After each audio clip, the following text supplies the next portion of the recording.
हाँ, मिलकर प्रार्थना करते हैं। परमेश्वर, धन्यवाद करते हैं आज की शाम के लिए खुदावन की तो हमसे बातचीत करने वाला है। धन्यवाद करते हैं कि तेरी कृपा और रहम हमारे साथ रहने पाए। है परमेश्वर, हमको इंसान की नहीं तेरी आवाज सुननी है। हमको इंसान के द्वारा बनाई हुई कोई भी सोच नहीं परमेश्वर, लेकिन स्वर्ग से जो आत्मिक मन्ना है वो हमको चाहिए खुदावन। धन्यवाद करते हैं कि आज की शाम तेरी पवित्र आत्मा की रूह हमसे बातचीत करेगी परमेश्वर। मैं यहाँ पे छोटा होता जाऊं और तू यहाँ पे बड़ा होता जाए, तेरा कलाम बड़ा होता जाए, तेरी ही मर्जी यहाँ पे पनपने पाए। धन्यवाद करते हैं कि तू हमसे बातचीत करेगा। हम सारी आदर महिमा तुझको देते हैं खुदावन, तेरे बेटे यीशु मसीह नासरी के नाम से मांगते हैं, आमीन। हालेलुया। परमेश्वर का धन्यवाद करते हैं इस वक्त के लिए जो परमेश्वर ने आपको दिया। हमारी जिंदगी की सबसे बड़ी इच्छा और आकांक्षा हमेशा यही रहती है कि हमारे जो नेक्स्ट जनरेशन है वो हमसे भी काबिल हो, हमसे भी बेहतर हो, हमसे भी तजुर्बेदार हो, या जो गलतियां हमने अपनी जिंदगी में किया है वो अपनी जिंदगी में ना करें, या हमारे जो बच्चे हैं वो एक्सेल करे हर एक वो जगह जो हमारे लिए काफी बार खौफ का रहा था, या वो जगह जहां पर हम कभी पहुंच नहीं पाए। लेकिन वहां तक पहुंचने के लिए अगर हमारा डीएनए सिस्टम देखे तो हालेलुया, हमारे बच्चों की एक लिमिटेशंस होती है। Hallelujah, it can only reach to that level.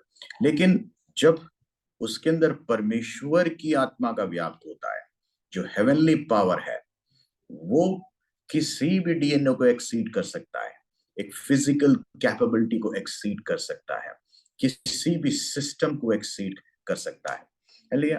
तो जोएल की किताब में एक सुपरिचित जो वाक्य आप और हम हर एक वक्त पर पढ़ते हैं, लेकिन ये एक आशीष है जो परमेश्वर ने कहा है कि मैं तुम्हारे बच्चों, जरा पढ़िए, मैं कहा मैं कुछ मिस ना करूं, योएल 2 का 28 जरा पढ़े। The book of Joel chapter 2 verse 28।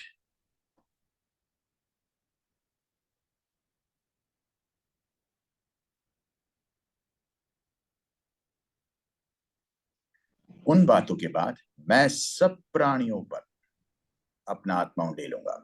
तुम्हारे बेटे बेटियां भविष्यवाणी करेंगे और तुम्हारे पुरनिया स्वप्न देखेंगे और तुम्हारे जवान दर्शन देखेंगे। हमारे टाइम में ये हुआ कि नहीं, ये हमको पता है, लेकिन हमारे बच्चों के टाइम में ऐसा होना चाहिए। Hallelujah. So that can only happen when God empowers them. When the Spirit of God comes on them, they can do much better than what we did. They can think much better than what we think. Hallelujah. हमारी जिंदगी में हमने शायद बहुत गलत फैसले लिए हो। हालेलुया। हो सकता है कि the moment when we should rely on God, we didn't rely on God. हम काफी बार अपने सेल्फ इम्पल्स में काफी बार बिलीव करते हैं कि जो मैंने सोचा शायद वो सही है, लेकिन वो काफी बार गलत फैसला होता है क्योंकि हम मोमेंट को देखते हैं। उस मोमेंट, कहते हैं ना, it all happen in the moment. लेकिन जब पवित्र आत्मा की शक्ति हमारे अंदर आती है, it can see the past, present and future. वो तीनों वक्त को देख सकता है। हालेलुया। और वो सही फैसले लेने में मदद कर सकता है। तो हमारे बच्चों के अंदर जो हमने नहीं पाई, तो वो हमारे बच्चों के अंदर डालना है, इम्प्लांट करना है। हालेलुया। वो हमारे सोच में नहीं होगा, लेकिन अगर पवित्र आत्मा की शक्ति होगी, they can definitely excel in that. तो प्रार्थना करना परमेश्वर हमारी जो कलीसिया है उसके अंदर हर एक व्यक्ति के ऊपर पवित्र आत्मा की शक्ति गिरे। प्रार्थना करना, father refresh every thirsty soul. जो भी पवित्र आत्मा का प्यासा है परमेश्वर, तो उसको अपनी पवित्र आत्मा से भर दे। हालेलुया। कोई भी प्यासा ना हो, कोई भी ऐसा व्यक्ति ना हो जो सोचे कि परमेश्वर मेरे अंदर ये आत्मा क्यों नहीं है, मेरे अंदर ये शक्ति क्यों नहीं है। Hallelujah. Everybody should be able to receive it. और हर एक व्यक्ति ये पवित्र आत्मा की शक्ति से अपनी जिंदगी में एक चलन को महसूस करता हो। चौथी बात, father I am tired of explaining Christianity. काफी बार ये जो मसीहत है, काफी बार हमारी जिंदगी में हम बोलने में तो होता है, लेकिन प्रैक्टिकल लाइफ में बहुत बार हम फेल होते हैं। We know that is all right in the theology, लेकिन प्रैक्टिकल सेल्फ में हम कभी उस पे एक्सेल नहीं करते। लेकिन परमेश्वर की जब कृपा होती है, हालेलुया, हम बहुत कुछ कर सकते हैं। तो हम यही चाहेंगे, परमेश्वर मेरी जो गवाही दूसरों को तेरी ओर बुला के लाए। जरा एक वाक्य पढ़ते हैं, भजन संगीता 63, 63 उसका 1 और 2।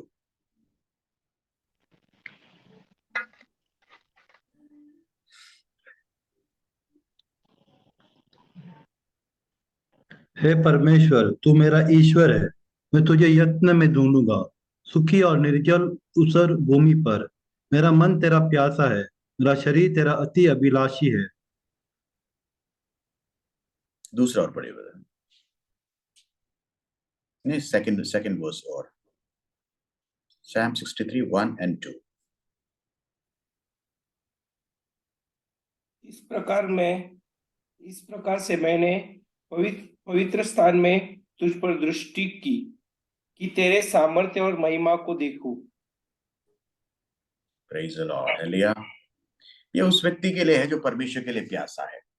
The one who is thirsty for God, he will be quenched. उसकी जो प्यास है बुझाई जाएगी। जब हमको प्यास लगती है, अगर हमको प्यास लगती है, we will find out the way to quench our thirst. उस प्यास को बुझाने के लिए हम कहीं पर भी जाएंगे। अगर पानी अगर घर पे नहीं, अगर रोड में है तो हम किसी भी शॉप में जाकर हम रुकेंगे। अगर घर पे है तो हम किचन में जाएंगे। अगर हम बाहर हैं तो we will just find out to quench our thirst. तो आत्मिक प्यास जब हमें लगे, हालेलुया, इसको केवल पवित्र आत्मा ही बुझा सकता है। लेकिन ये तभी बुझेगा जब हम परमेश्वर के सामने बैठेंगे। When we are sitting before God, then only we will be able to do that. परमेश्वर के काम को तो सबको करना है, लेकिन उसको काम को करने का कुछ तरीका भी होता है। Hallelujah, there are few ways कि परमेश्वर made me give me the right administration, कि परमेश्वर अगर मैं तेरे लिए कोई काम करना चाहता हूं, उसको कैसे करना है, किस रीति से करना है, उसका एक सही लहजा मुझको दे। ऐसा नहीं होने दे कि परमेश्वर का जो काम है कभी भी किसी भी तरह करो, ऐसा कभी नहीं होता। There is a discipline in it, and God is happy when it is done in a disciplined way. तो हमको परमेश्वर क्या प्रे करना? परमेश्वर, show me your administrative work. तेरा जो स्किल है मुझे दिखा कि मैं कैसे तेरे कार्य को करूं। इट शुड नॉट बी हैफर्ड इन द लास्ट। अंत में खिचड़ी नहीं बनना चाहिए जो हम परमेश्वर का काम कर रहे हैं, कि परमेश्वर तेरे लिए काम कर रहे हैं लेकिन अंत में तो देखा तो बहुत बड़ा खिचड़ी के अंदर मैं बैठा हूं। तो ऐसा नहीं होना चाहिए। एक वाक्य को पढ़ते हैं उस बात को साबित करने के। पहली कोरिन्थी 12 का 28। First Corinthian chapter 12 verse 28।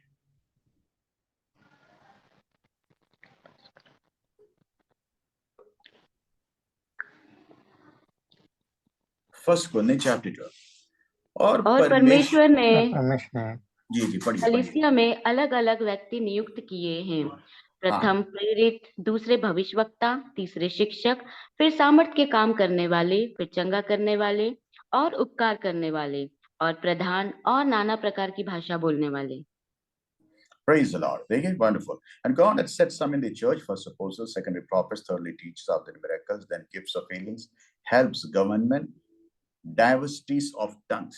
देखिए, कलीसिया में भी कितने डिपार्टमेंट हैं। एक हॉस्पिटल में देखा जाए तो कितने डिपार्टमेंट्स होते हैं, है ना? एक अगर ऑफिस में देखा जाए तो कितने डिपार्टमेंट्स होते हैं। किसी भी इंस्टीट्यूशन में there are so many departments, किसी भी कार्य को करने के लिए। कलीसिया में भी अलग अलग डिपार्टमेंट्स हैं उस चीज को करने में। सभी का मकसद एक ही नहीं होना चाहिए। काफी बार हम सोचते हैं जो काम लाइमलाइट में है केवल वही सबसे बड़ा का काम है, लेकिन वो नहीं है। परमेश्वर के सामने शायद वो इतना इंपॉर्टेंट काम ही शायद कभी ना हो। Many times we think those things which are big before God are those things which are big before man are big before God. ये काफी बार हमारी सोच होती है, लेकिन काफी बार परमेश्वर की नजर में those works which are not big before man are the biggest before God. जो काम कभी मनुष्यों के सामने मूल्य का ही नहीं है, जो हम वो काम करते हैं, वो काम काफी बार परमेश्वर की नजर में सबसे बड़ा होता है। लेकिन काफी बार जो इंसान की जो फितरत, जो मेंटालिटी काफी बार ये होती है that I want to be big before men. मुझे लोगों के सामने बड़ा होना है। लेकिन हकीकत यह है कि कभी कोई व्यक्ति किसी इंसान को बड़ा होते हुए देखना तो चाहता ही नहीं है।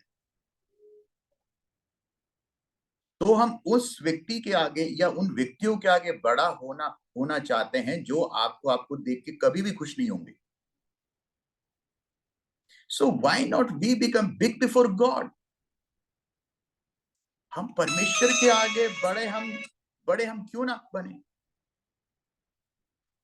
अगर परमेश्वर के आगे बड़ा बनना है तो वो काम करें जिसमें परमेश्वर खुश होता है। Pick up those works which others don't want to do, and you will be blessed. ये काफी बार काम स्वर्ग में सबसे बड़ा है। दूसरा एक चीज जो कि बहुत ही इंपॉर्टेंट है, इसको कहते हैं डिसर्नमेंट। क्या कहते हैं? इंग्लिश में इसको डिसर्नमेंट बोलते हैं, और हिंदी में क्या कहें तो परख। क्या सही है क्या गलत है, परखने की आत्मा। जरा पढ़े पहली कोरिंथी 12:10। 1 Corinthians chapter 12 verse 10।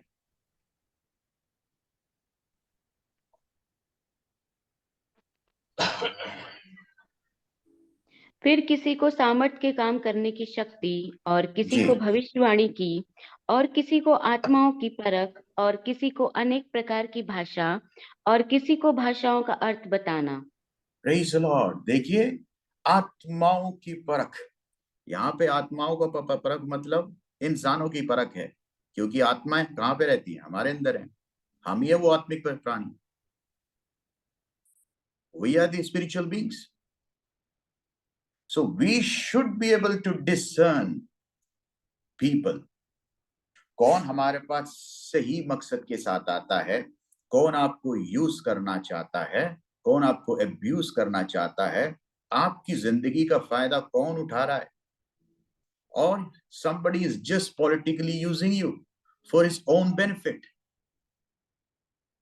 We should not be people who go around by the clap of people or by the applause of people. ना जाए। कुछ लोग केवल वक्त के लिए इस्तेमाल करते हैं आपको, और वक्त के बाद they will throw you like in trash because you were only to be used for a moment. तो यहां पर परमेश्वर का वचन यही कहता है, आत्माओं को परखने का एक विवेक लाओ। What are you doing? आप क्यों कर रहे हैं, किसके लिए कर रहे हैं, इसके पीछे का मकसद क्या है, आपको जानना बहुत जरूरी है। हम किसी के करीब जाएं, कितने भी करीब जाएं, लेकिन हमें समझना चाहिए कुछ बातों को, इसका अंत कहां पर होगा।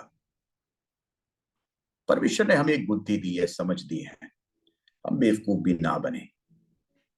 हालेलुया। यही सोचकर कि परमेश्वर के पास सब कुछ है, then we should not have to be think, ऐसा नहीं है। God has given us the spirit of discernment. Every smiling person is not concerned for you. हर एक मुस्कुराता आदमी आपकी कंसर्न कभी नहीं सोचता। याद रखिएगा, every opportunities that come to you are not the opportunity you should get into.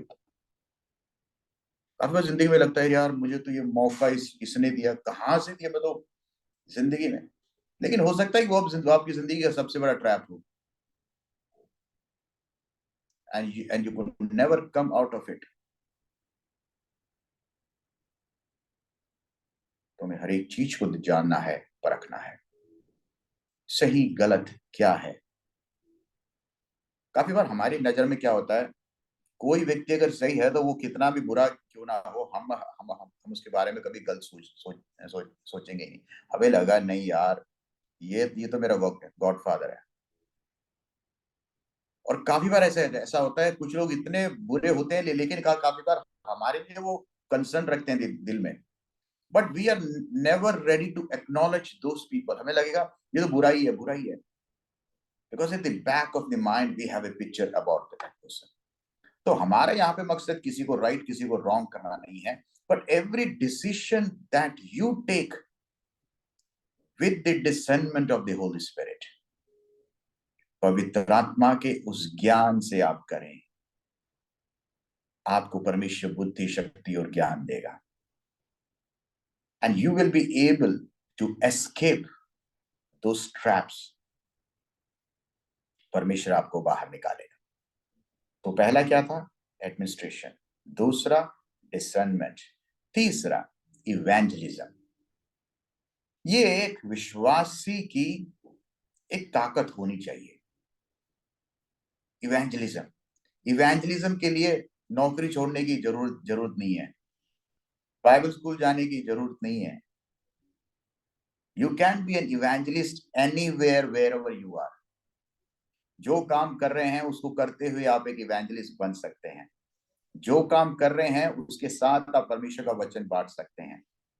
जो बात आप कर रहे हैं उसके साथ ही आप खुदावंद के नाम को ऊंचा कर सकते हैं। जब परमेश्वर ने आपको इस देश में रखा है, we are an evangelist with salaries. जरा पढ़ें efficiency 4:11।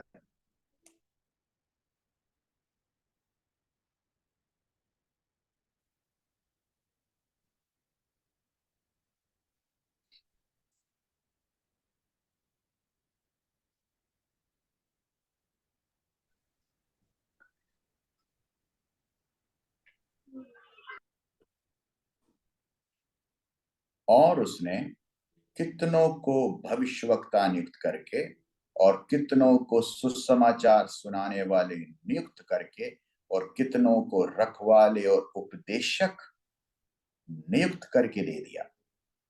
So our point is evangelist, सुसमाचार सुनाने वाले। अब ये सुसमाचार सुनाने वाले के केवल चर्च में ही है? नहीं, आप किसी भी जगह सुना सकते हैं। जितने देर आप फोन पे काफी बार गॉसिप्स करते हैं, उतने देर में चलो अगर 35 मिनट अगर गॉसिप किया, 15 मिनट उस गॉसिप के अंदर थोड़ा सुसमाचार भी डाल दो, तो क्या होगा? वो गॉसिप करने वाले जल्दी से फोन वो काट देगा, तो आपका फोन बिल भी बच जाएगा। और गॉसिप करते रहोगे तो उसको भी मजा आता रहेगा, आपका भी फोन बिल बढ़ता रहेगा। तो जैसे ही कोई गॉसिप करने लगे ना, सुसमाचार बांट दो, तो क्या हो जाएगा? फोन का बिल एकदम से हाफ हो जाएगा, फोन पे है तो। So try this. तो ये कहीं पर भी कर सकते हैं आप ये काम। तभी तो मेरे क्या, सुसमाचार बांटने वाले बनो। So God expects this from his people. जिन्होंने सुसमाचार पाया है, it is their responsibility to spread the gospel. चौथी बात, exhortation, खुदावंद के नाम को ऊंचा करना। Be a reason of praise. आपकी वजह से खुदा का नाम ऊंचा होना चाहिए। Romans 12:8. Somebody read that. Romans chapter 12 verse 8.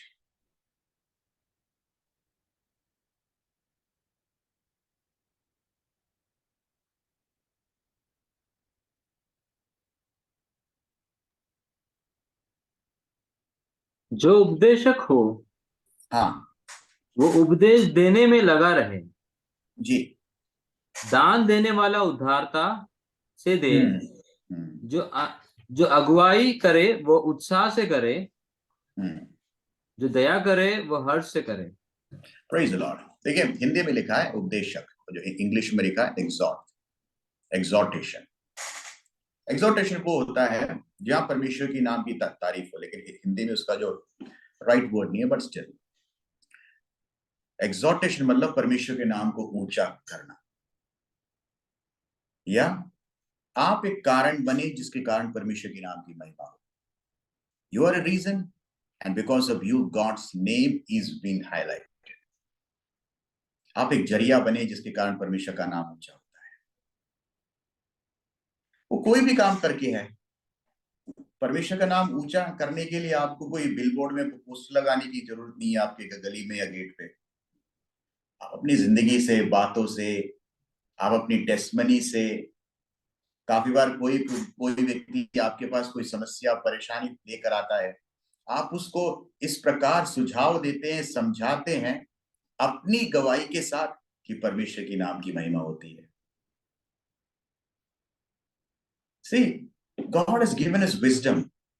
परमेश्वर के बात को किसी के व्यक्ति के पास पहुंचाने के लिए there are so many ways. You can choose which one is the best one for you. आप कौन से तरीके में सबसे बेस्ट है।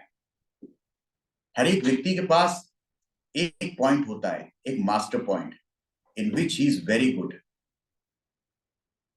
कुछ व्यक्ति कम्युनिकेट करने में बहुत से हैं, कुछ व्यक्ति डिबेटिंग में, लेकिन हमारा काम किसी के साथ डिबेट करना नहीं है, ना ही कि किसी के साथ आर्ग्यूमेंट करना है। लेकिन आप अपनी बात को पहुंचाने के लिए जो भी आपके पास बेस्ट तरीका है, यू कैन यूज इट, जिससे परमेश्वर की महिमा हो। आपको अगर परमेश्वर ने गाने का हुनर दिया है, गाने का कीजिए। आपको बोलने का अगर हुनर दिया है, बोलने का दीजिए। आपको किसी व्यक्ति को हेल्प करने का ये दिया तो हेल्प करके दे दीजिए। किसी व्यक्ति को अगर मुश्किल में पड़े व्यक्ति को बाहर निकालने का हुनर है तो उसमें कीजिए। किसी व्यक्ति को समझाने का है तो समझा के कीजिए। You know what is the best point you have, क्योंकि परमेश्वर ने ऐसा कोई भी व्यक्ति नहीं है जिसके पास एक टैलेंट भी ना हो। Use that one point for the glory of God. ये होना बहुत जरूरी है। 5वां पॉइंट क्या है? विश्वास, फेथ। चलो आप पढ़ें 1 कोरिंथी 12 का 8 और 9। 1 Corinthians chapter 12 verse 8 and 9।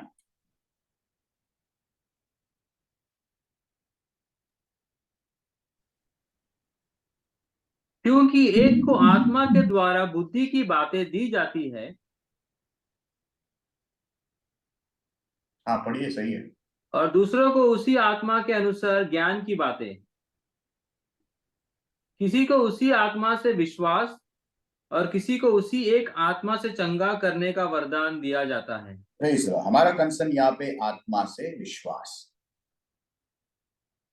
तो विश्वास होने के लिए पवित्र आत्मा की शक्ति भी होनी जरूरी है। तो जब तक ये पवित्र आत्मा की शक्ति हमें नहीं होगी, जितनी पवित्र आत्मा होगी उतना ही विश्वास होगा। 10% का पवित्र आत्मा लेके घूम रहे हैं तो उतना ही होगा। The more the power of God, the more you experience God, the more your faith will be. तो परमेश्वर की इस आत्मा को पाएं, उसकी ताकत को पाएं। विश्वास बिना परमेश्वर को प्रसन्न करना नामुमकिन है। It is impossible to please God without faith. हम परमेश्वर पे कितना विश्वास करते हैं आप और हम जाने, लेकिन ये विश्वास हमारा बढ़ना चाहिए।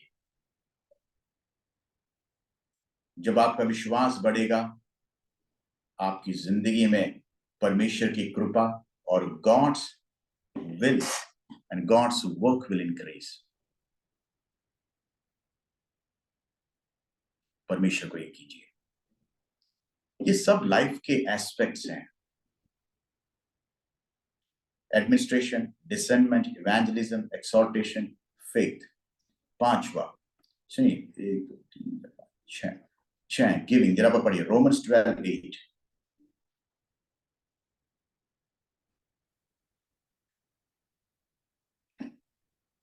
हाँ 6 points.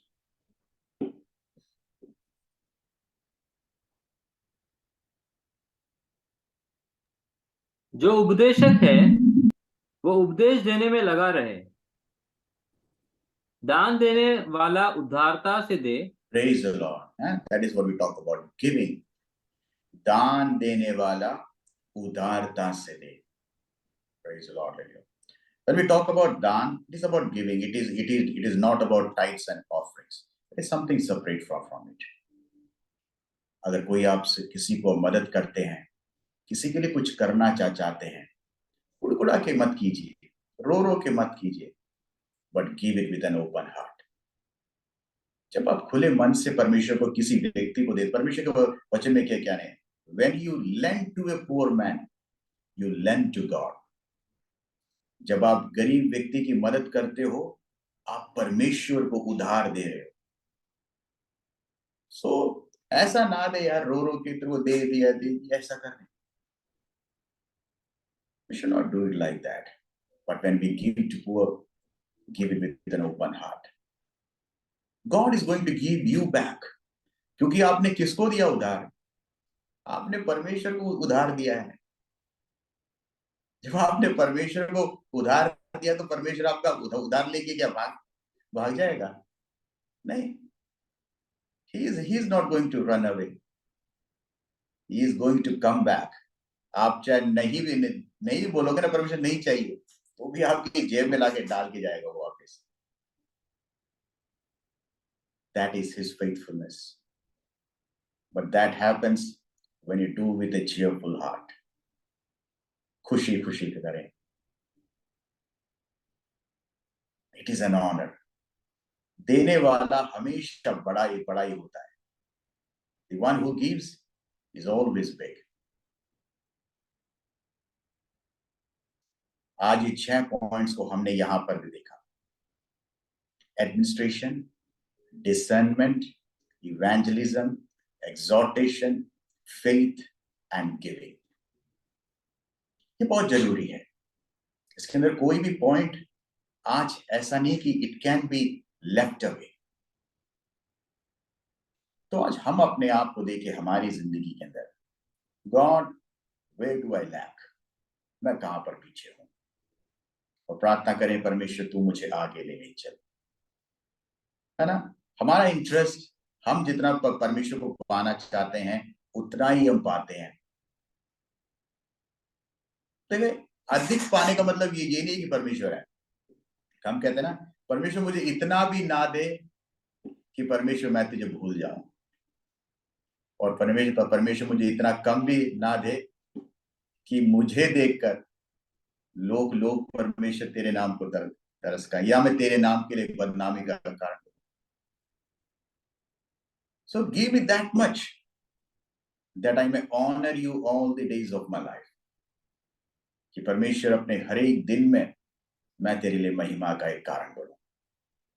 That is what God expects, and that is what God asks from you and me. Hallelujah. ये वचन आप सभी को परमेश्वर आशीष दे। May God bless you all with this words.